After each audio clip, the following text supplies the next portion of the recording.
मेरे अजीज भाइयों बहनों, इस बेदीनी नफसानी शैतानी दौर के अंदर अगर हम चाहते हैं कि हम अबलीस के हथकंडों से बचे, जैसे याकूब के खत के अंदर लिखा हुआ है, बस खुदा के ताबे हो जाओ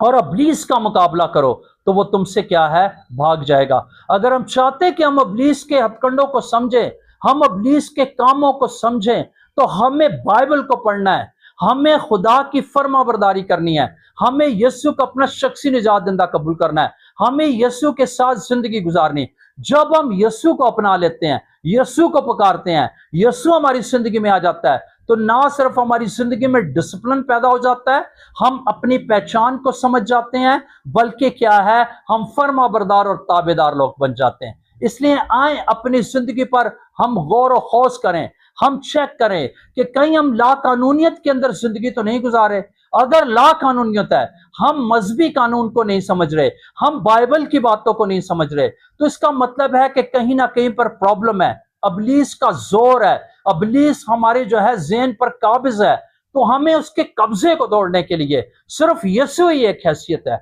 यीशु ही सिर्फ एक हस्ती है जिसको हम अपनी जिंदगी में जो है जगह देकर, उसको अपनी जिंदगी में लेकर इस सारी जो है प्रॉब्लम से बच सकते और खुदा के जलाल का सबब बन सकते हैं। आए यीशु के साथ चलें, आए यीशु को अपना शख्सी निजात दंदा कबूल करें, यीशु के साथ जिंदगी गुजारें, यीशु को अपना नस्बलान बनाएं, यीशु के राह पर चलें और उसे अपनी जिंदगी में लेते हुए खुदा का जलाल ज़ाहिर करें और अबलीस के कामों पर गालिब आएं और अबलीस को अपनी जिंदगी से शर्मिंदा करें।